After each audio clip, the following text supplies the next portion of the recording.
Hey, welcome everybody. It's Ted Padromo with my good friend Perry Marshall. Welcome, Perry. Good to be here. Thank you, Ted.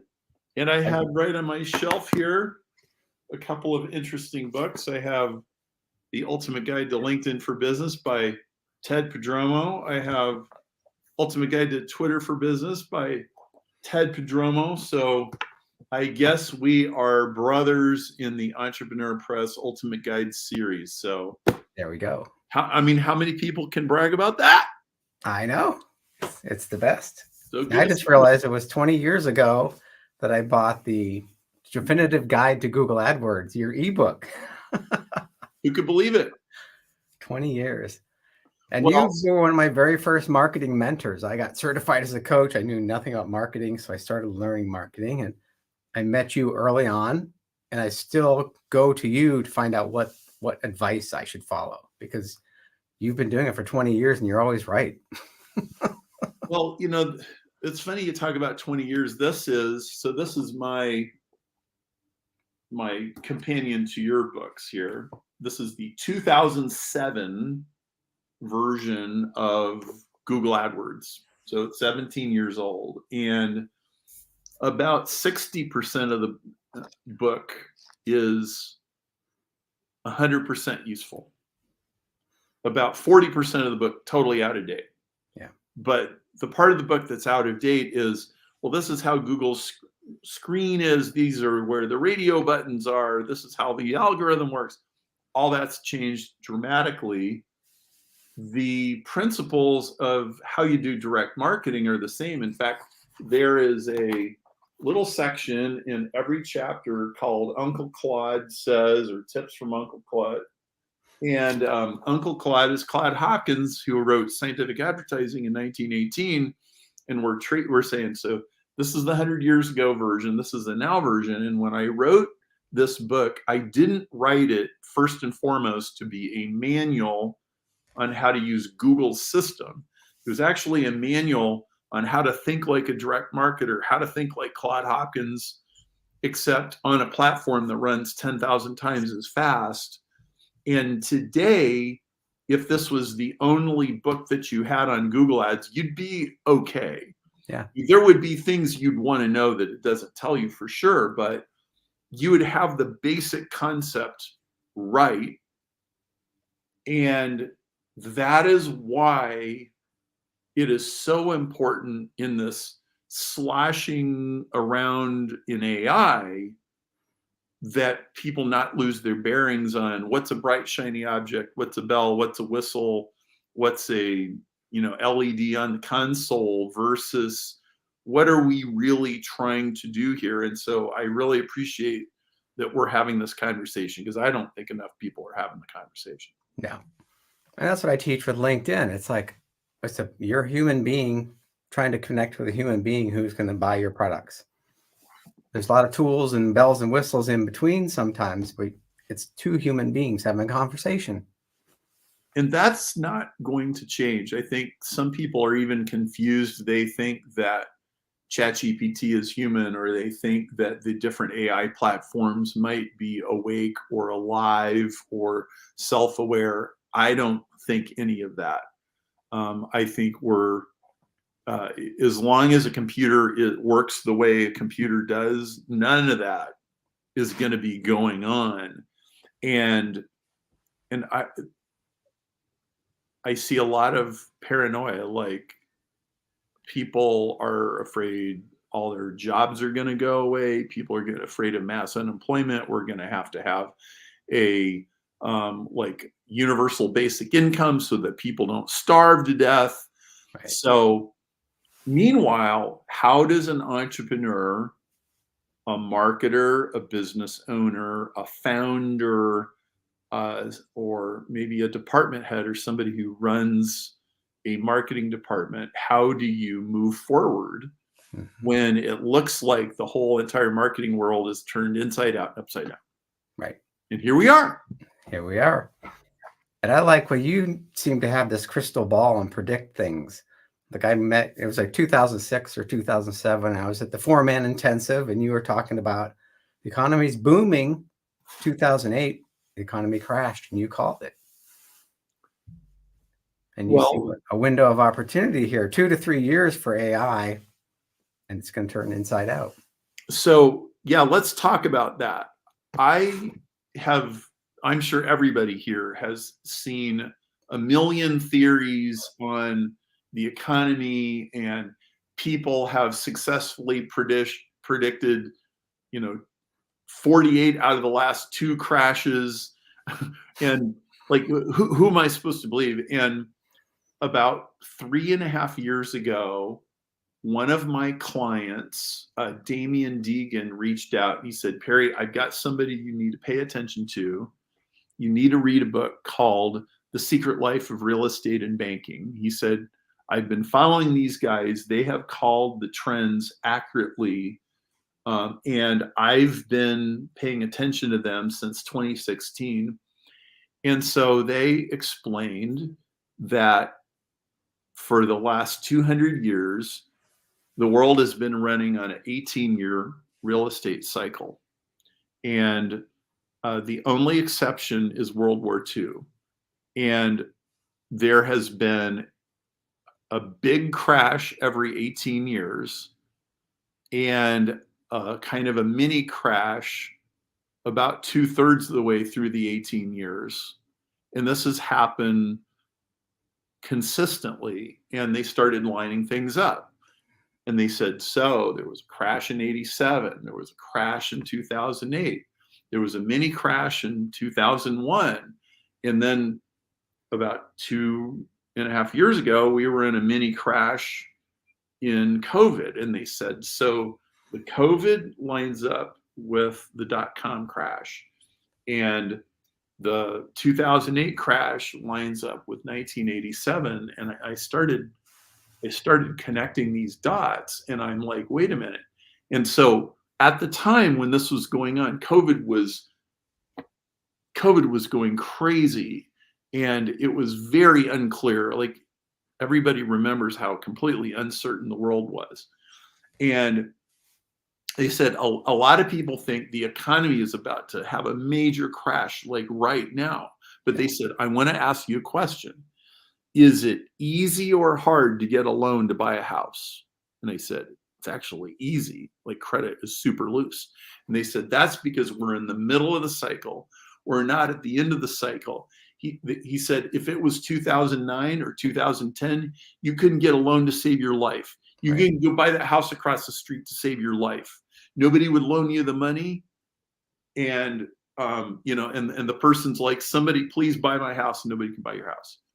He said, we're not at that stage. And they said, is it easy or hard to find an apartment? The answer was hard. Is it easier or hard to find a house? It's hard. They said, so credit is loose and there's not enough housing. That's the opposite condition of what actually happens when you have a crash. And they said, what's going to happen is we're going to come out of this, and eventually we're going to hit a bubble, and it's going to be the same kind of bubble that we had around 2006 and 2007. And it's not going to happen anytime soon, because, like, ask any 28-year-old, how easy is it for you to buy a house? How easy is it for you to find a house? Super hard. Not going to have an economic crash soon. So my crystal ball says we're probably about 3 years out from that. And there has to be a real estate bubble first. And last time, the real estate bubble was fueled by the internet. Mm-hmm. I mean, Ted, you and I really had major parts of our careers as a result of it. Yeah. The internet comes along, and then it takes a while for it to sort of sort itself out. There's a dot-com crash. And after the dot-com crash, there was this huge surge in websites and paid advertising platforms and Google ads. And I had tons of people who were in real estate, and they were buying and selling, and they were agents, and they were flipping. And I knew people. I would go to mastermind meetings. I met a guy who had bought and flipped the same condo 3 times. Astounding. And then it all crashed. Yeah. And And so this, where we're at, feels very similar to the early 2000s right now. Mhm. We have AI, which is getting its act together. I think it will, within the next couple of years, it will drive a productivity boom. Yeah. I don't want to overstate it because I don't think it does as much as people think it does, but it's a very big deal, and Mhm. it's going to drive a pendulum swing again. And my math says you got about 3 years to make some serious money before there's another economic crash, and you better be in cash by that time. And so that's a frame that I'm putting around what I'm saying about AI. We're doing a seminar April 16 to 18. It's both online and in person in Chicago, and that's why we're here. And there's so much for us to talk about. I know. It's like, where do you start? But like, yeah, Chat GPT came out of nowhere. It seemed like a year ago, and like nobody knew what they called AI was around, but now it's a whole nother different conversation. It is, and so there are several things that I think people are paying too much attention to, and there's some other things I don't think people are paying enough attention to. So I think people are overestimating the degree to which AI can replace humans, especially in high high thinking jobs. Yeah. I'm not talking about Dunkin' French fries or data entry. I'm talking about things that require serious thought. I think AI gets you about 3/4 of the way there. Like if you're trying to write something and you need a rough draft, it'll give you something that gets you the 50% mark or the 60%, maybe if you're lucky. Right. It'll get you to 80%, but it doesn't get you to 100%. And what it reminds me of, again, going back a little over 20 years ago, is the last mile. Mhm. When the internet was brand new, and everybody's using a dial-up, like I had a modem in my computer, it would go, Yeah. and then you get this slow connection. It was like 28K or 56K, and it was just enough that you could surf the internet. The last mile was that really slow connection between your house and the phone company, or your house and the cable company. And so the internet itself, like the backbone of the internet, was super fast. And there was fiber optic cables, and it goes all over the world, but it only gets to a mile from your house. And that last mile, if you're going to make it fast, it requires men and trucks and buckets and cranes and equipment and fiber optic cables. And they're going to have to come to your house and install a little box on the side of your house and all of that. And that took years and billions of dollars, or shipping. The Yeah. last mile also applies to shipping. You've got Guangzhou to Indianapolis is easy. It's in shipping containers. It's on trains. It's on ships. And it takes 3 weeks, Yeah. and the stuff is in Indianapolis. But then getting it to your house is hard. And let's remember, this is a complete flip from the way it had been 100 years ago. 100 years before, there's no internet. There's no telegraph that goes from here to China. And there's no boat that, get from Guangzhou to Indianapolis in 3 weeks. This is not happening. But now all of a sudden, what was impossible became easy. And now the hard part was the last mile. Yeah. Well, this is exactly where we are with AI. And what I don't think people realize is that the last mile is never really going to go away. Right. If AI gives every human being in the world the ability to write a coherent paragraph at an 8th grade level, it just means that writing coherent paragraphs at 8th grade level went to 0 value. Yeah. People now are going to want something else. So you can have all the world's music on Spotify for $19.95. Mm-hmm. Or no, it's $9.95. It's only $10, right? You get all the world's music for $10, and the next thing you want is a $10,000 vinyl collection. Or the next thing you want is a Taylor Swift ticket and it's $600. Yeah. So there's a lot of things that aren't really going to change, even though a lot of other things change. And I don't foresee the massive unemployment. Right. So I think the marketers and the entrepreneurs need an adjustment in thinking. And I think there's a lot of hype that people are going to spend a lot of money on. Mm-hmm. And it's not going to be money well spent. Yeah. So Ted, I'd like to hear some of your thoughts. Like, what's rattling around in your head right now? What are I'm thinking you said that last mile. I'm looking outside my house the other day. I have 5 cables coming from the telephone pole to my house. We've been here for 30 years. One's from ISDN. Now, if only one is active, but there's all these other telephone lines we've had over the last 30 years at our house. Well, that's hilarious. Yeah. So how can I get these removed? But I'm just seeing, like, you've said something about you need to own your intellectual property. Like, we have 20 years worth of material we've created. Yes. As ChatGPT gets more populated, it gets more diluted. You're saying we got to build our own ChatGPT. Yes. Yes. And so let me tell you about some clients that I have that have been doing this. So we had a seminar 10 months ago in May.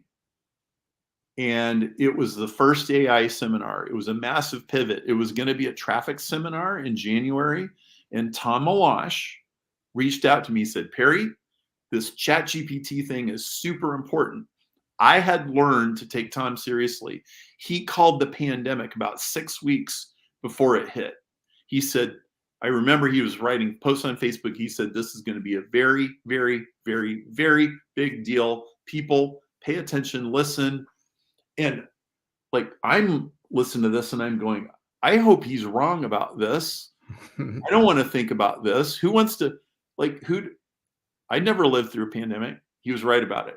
Yeah. And he was also right about Facebook 10 years before. He reached out to me in 2009. He said, Facebook advertising is going to be a very big deal, and I'm already doing it. And he showed me how, and we co-authored a book. So Tom had huge credibility with me. And he said, this is one of the biggest things. You got to pay attention to this. So I changed the topic to AI. We had an AI seminar. It was fabulous. We made people famous that nobody knew who they were. Nobody knew who Sam Woods was. Right. We put him on the stage. He became famous. And so one of the people at the seminar was Finn Peacock. He came from Australia. Finn owns a company called Solar Quotes in Australia. And they give people, if you want solar power, they connect you with 3 suppliers and they'll quote it and they'll come install it. And they don't only connect people to the vendors, they also make sure they police, like if there's problems, they know solar power inside and out, upside and down. Finn is an engineer who's turned marketer. He's gone over the dark side. And he said, we are building a chat bot based on all of our interior knowledge of solar power. And he now has that chat bot running, and you can go to solarquotes.com.au, and on the corner of the page, you can find it. And what they have done is when they get a customer support ticket, the question goes to the chat bot immediately. The chat bot answers the question. Then the person reviews the answer. And if the answer is good, they pass it along. And if the answer is not, then they put it in a fix this bucket, and then they respond to the person personally. Well, this reduces customer support by about 30%. And it makes the customer support job more interesting for the worker. And so that's great. Now, a lot of people are going to listen to this and go, yeah, okay, great. That's what AI is supposed to do. Gotcha. Like, This is just the tip of the iceberg. Right. This is what I am not hearing other people talk about. And I want to explain this because this is a key. Like, I think like this is literally key to the 21st century. So yeah.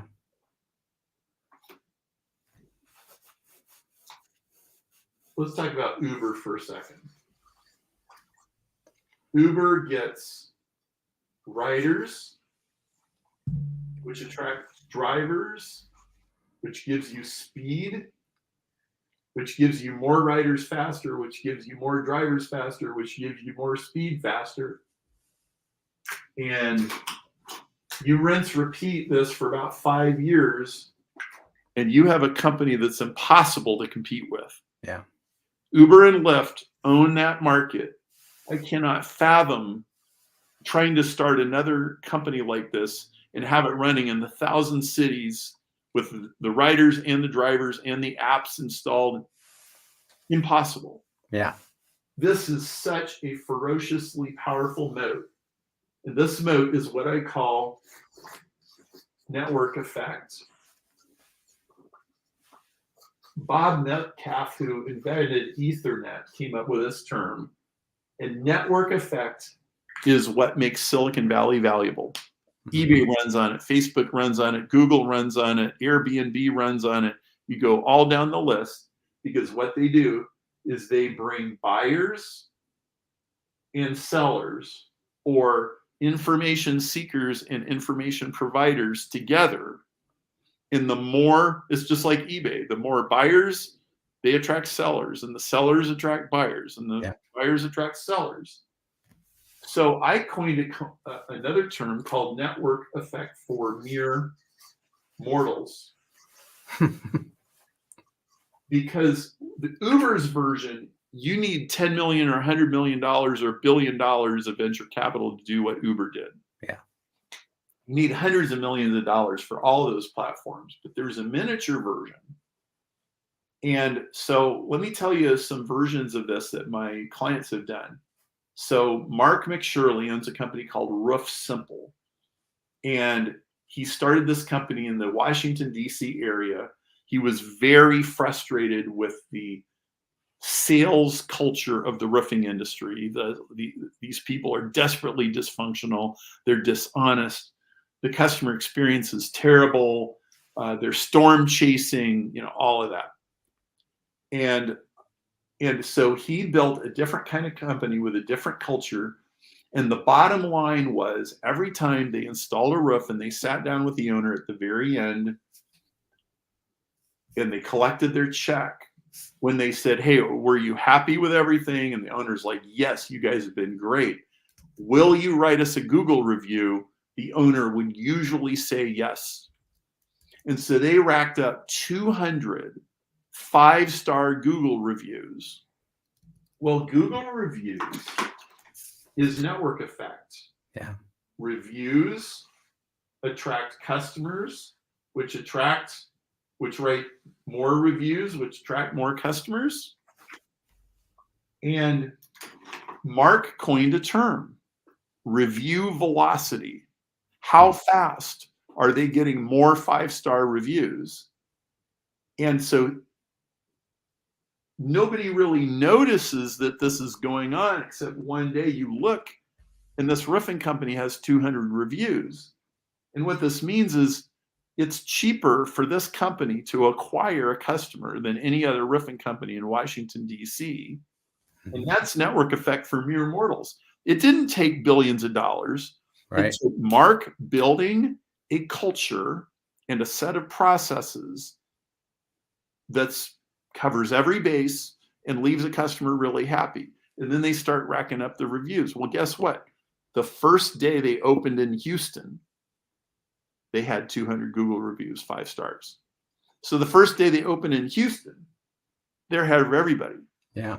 So I want to talk to you about how this applies to AI. So let's go back to Finn and his solar power company. So I've got a question before I get into that. So Ted, how many of your clients have a body of work? Just In about other all of them. you have expertise on some topic.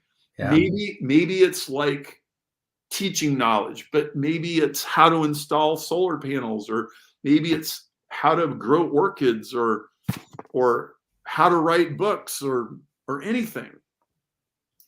So Finn had a body of knowledge, and it's an asset, but it's an asset that's easy to not really value for what it really is. Right.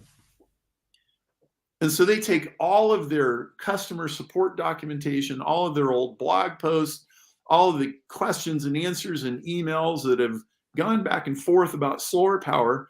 They feed it into the bot. And then, so you've got this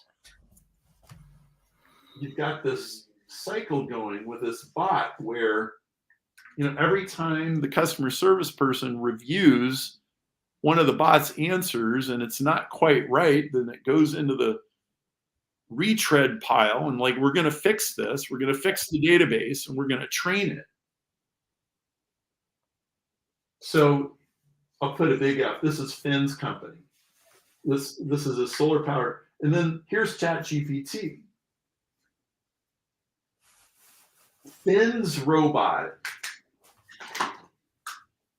is sourced from Finn's body of knowledge. Mm-hmm. ChatGPT, their solar power knowledge is whatever they're finding on the internet.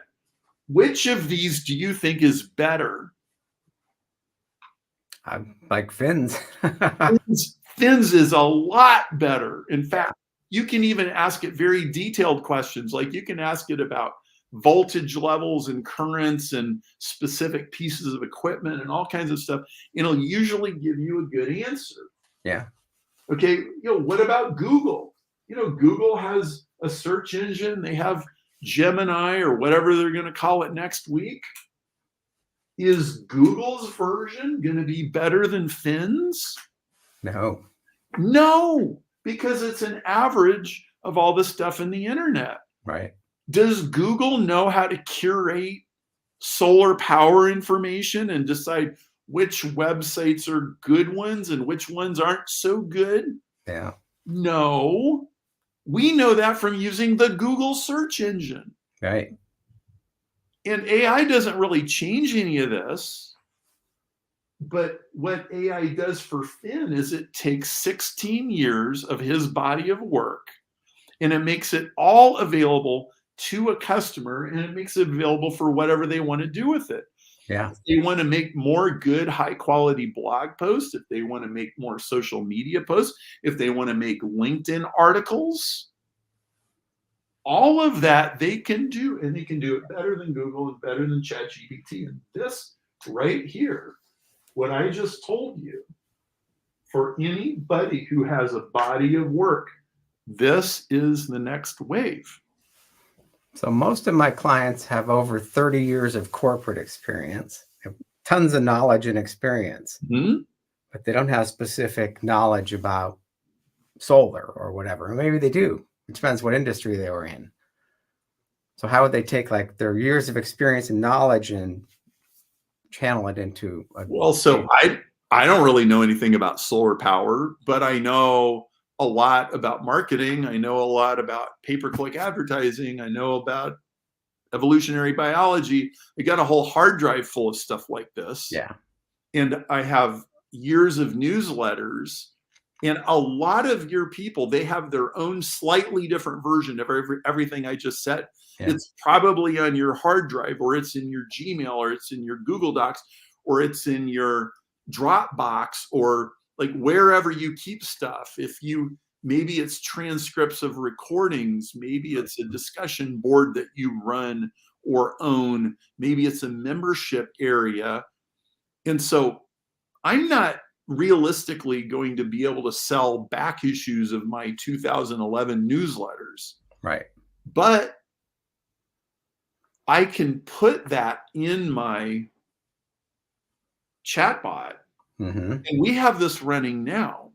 So it's still inside our company. I haven't put it on our website, but I have 22 years of work as a marketing consultant that I have put in a private, and this is, I really got to emphasize this. So ChatGPT, here, I'm going to draw a roof. This is my roof. And ChatGPT and the World Wide Web and Google are outside my roof. Yeah. And I have this intellectual property under my roof. And I want digital sovereignty.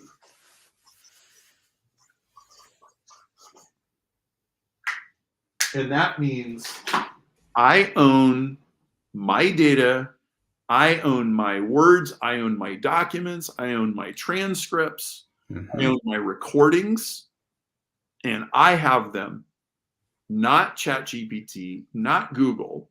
Right. And you can do this. It's not that expensive. It's not free. Right. And this is another dotted line. Everybody's used to free. As far as I'm concerned, AI isn't free. Right.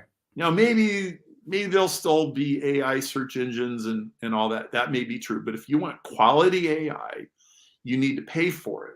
And if you, I did not find it difficult. Now, we had some false starts. We tried it some different ways and it took a while. But once we hit on the right way to do it, we had this working within hours. Wow.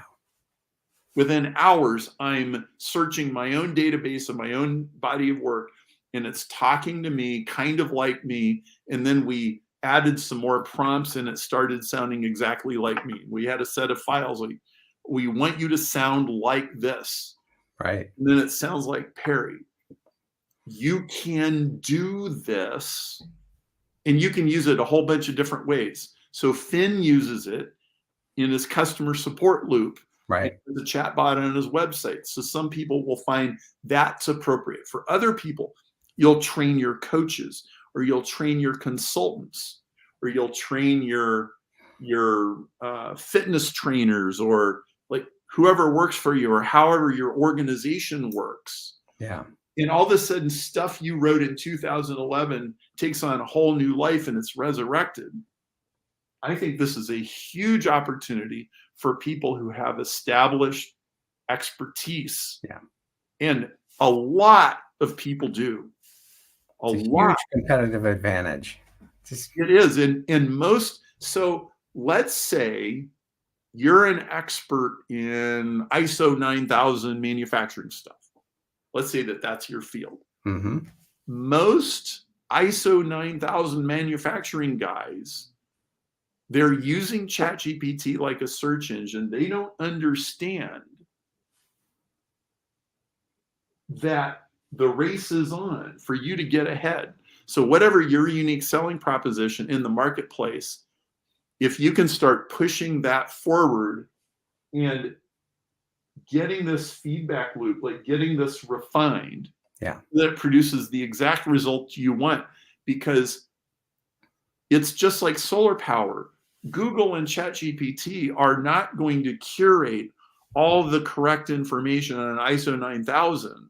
Right. This is what you do. And so I think the people who do this well are the new rock stars of the AI age. Yeah. Oh, it just sets you so far ahead of your competitors, and you're not spending billions of dollars to develop it. So like I have a membership called New Renaissance, and I have a whole bunch of members, and we have a Google group, and I go in there once a month and I answer questions all day long. And the last time I was in there was 3 or 4 times when I'm like, I answered this question a few years ago, instead of going and searching for when I answered it, which is like a needle in a haystack thing. Right.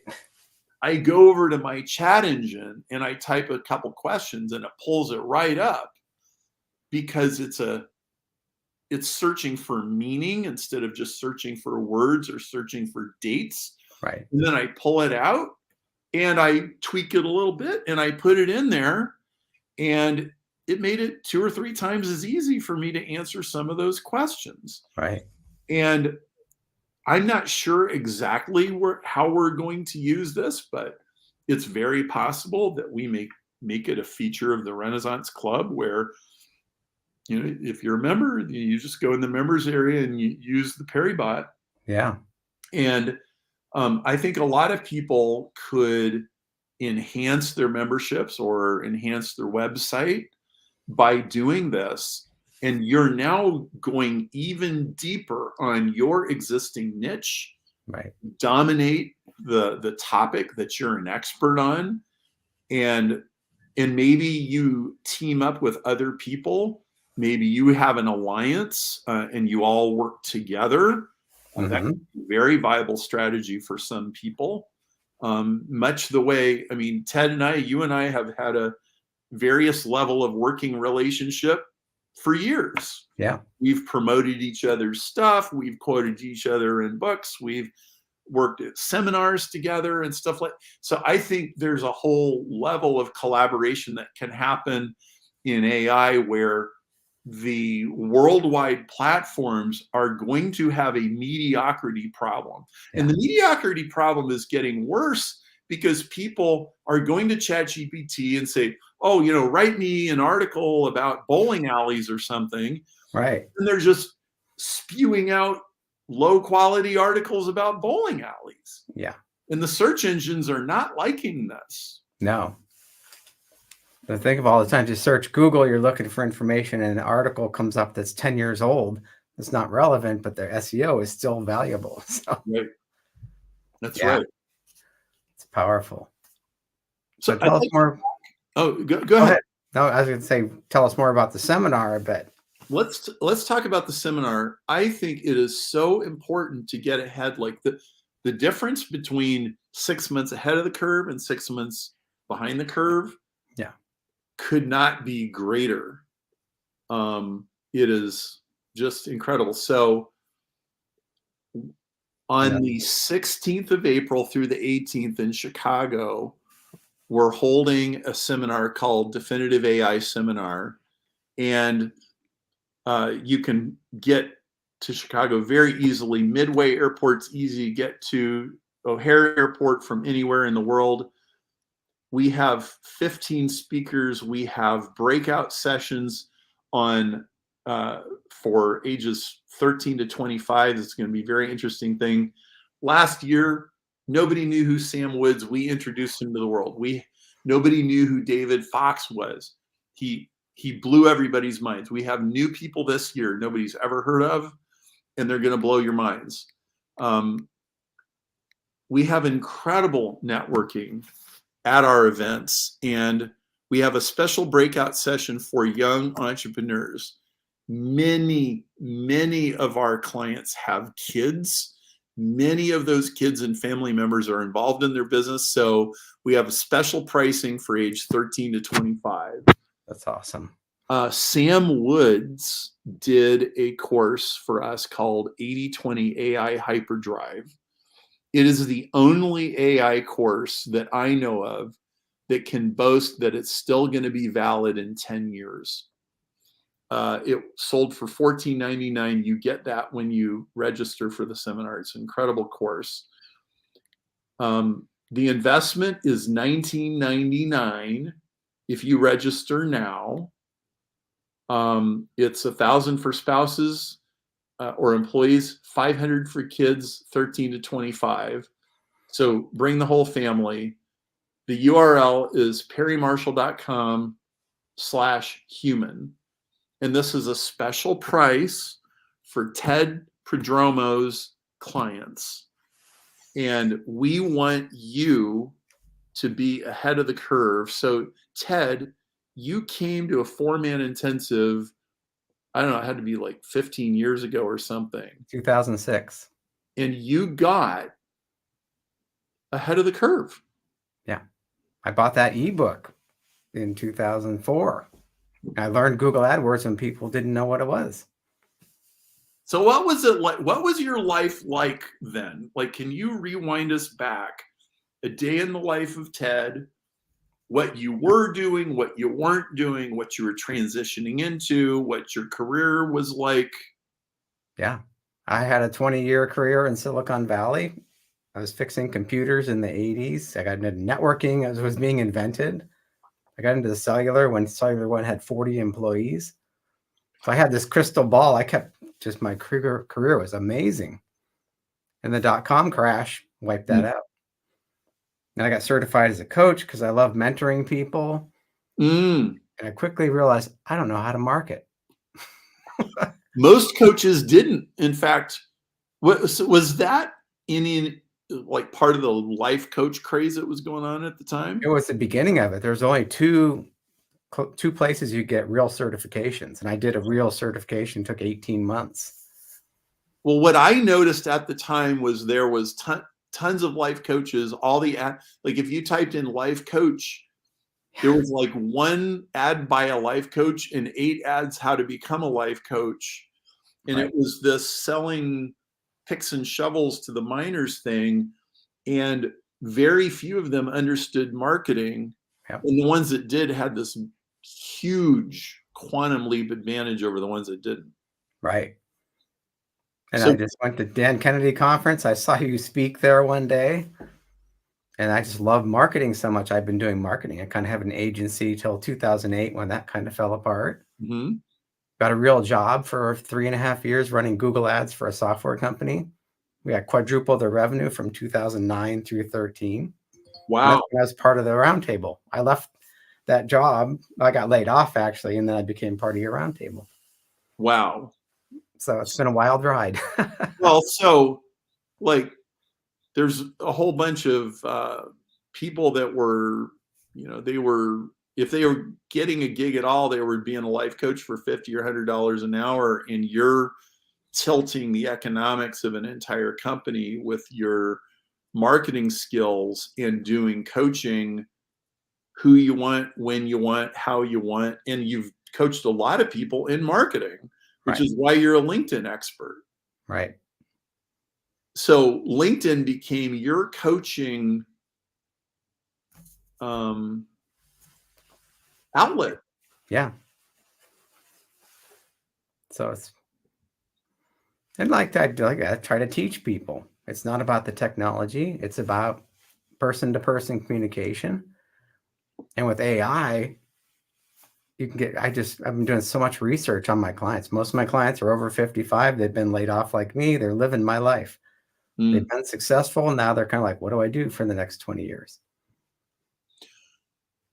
Well, one of the things that you can bundle with almost any expertise that you have is understanding AI and how to actually use it and where it is actually going. Yeah.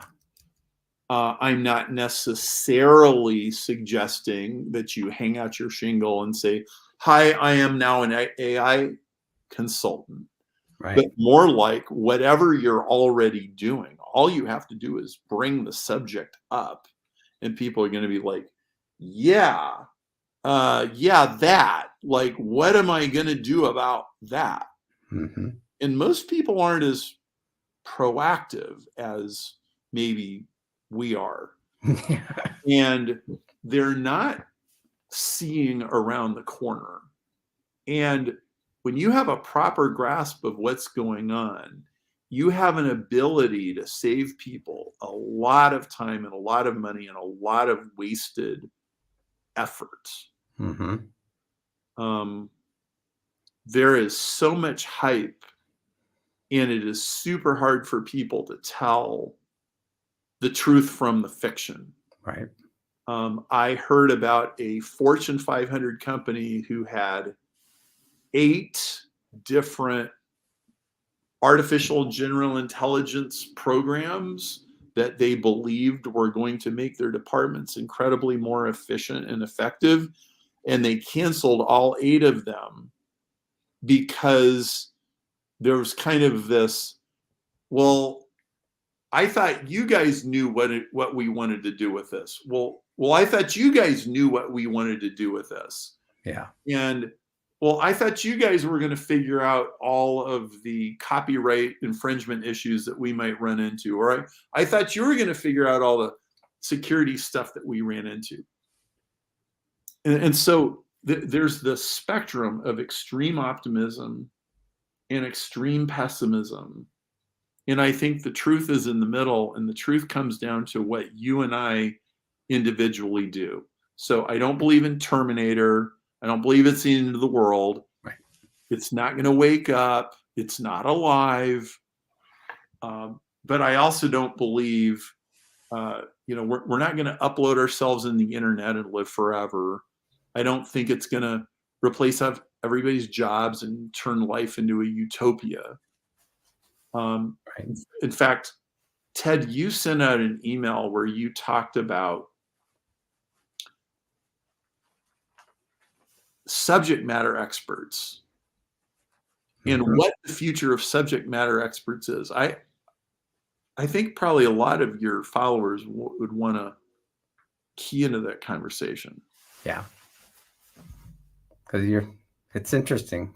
But I like for you bring in people into your world, Planet Perry. They're actually doing things. They're actually researching it. They're the real players. Because we've seen hundreds of internet marketers come and go that just promote something to make some money. Yeah. But they don't really know to the level you know about this stuff.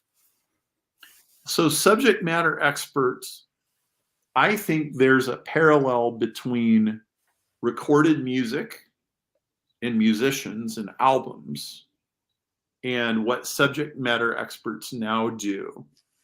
In fact, I think the music industry is about 10 years ahead in terms of how it's evolving. So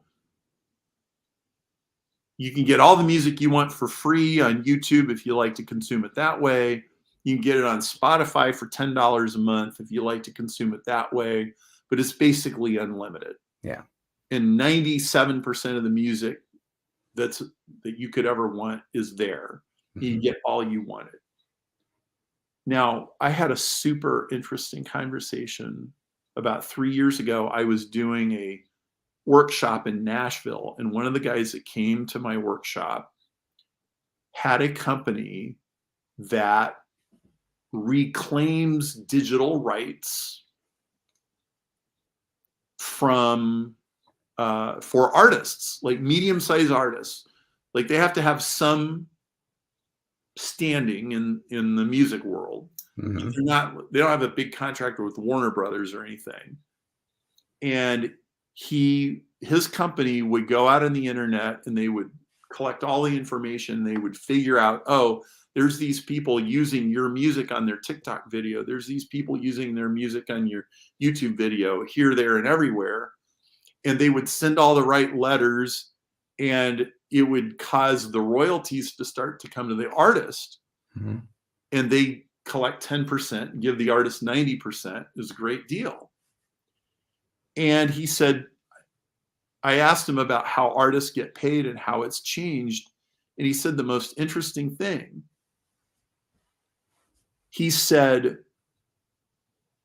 you would think that artists now make zero money on their recorded music. It's not true anymore. He said, artists can make just as much money from their royalties of playing stuff on YouTube as they ever used to make from selling CDs. Right. Because there's so many more song plays that are happening on the internet.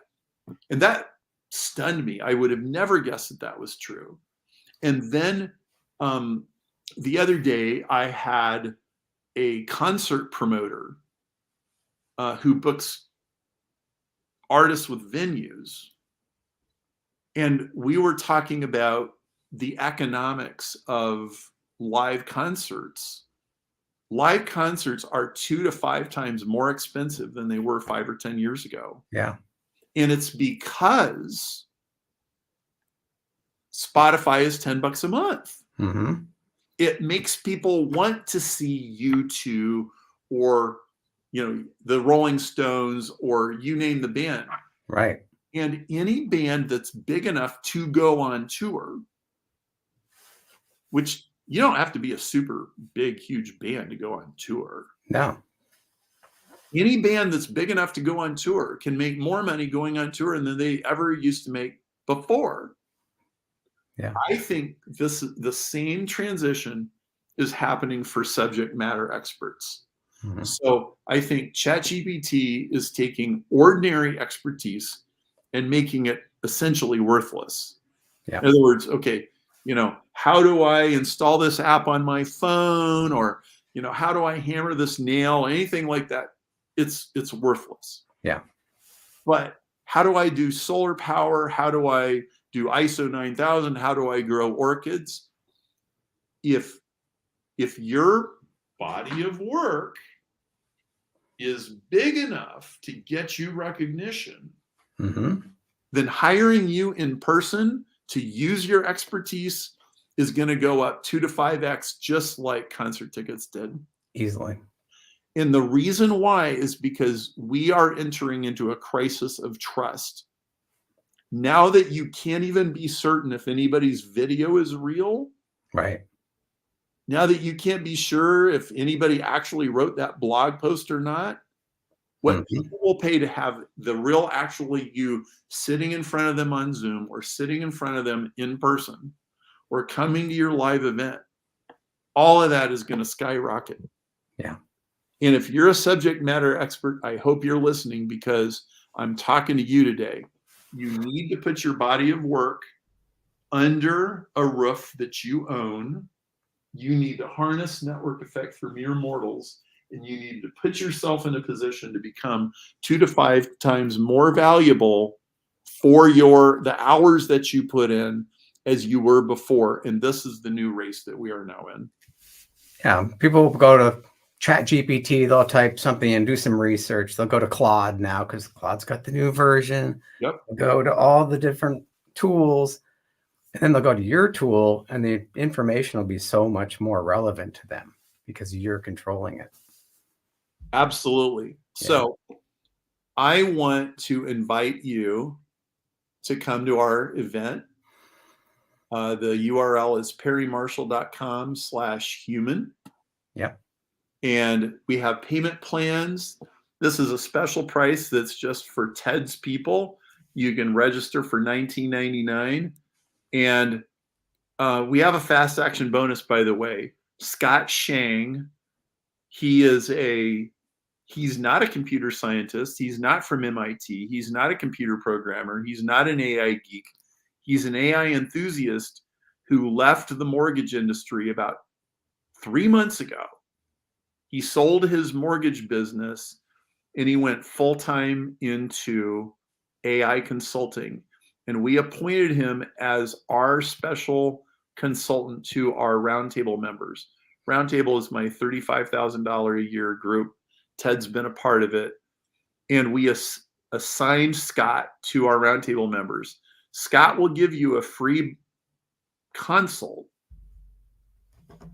about whatever you're doing with AI, just for signing up for the seminar. So if you go to perrymarshall.com/human, you can take advantage of that.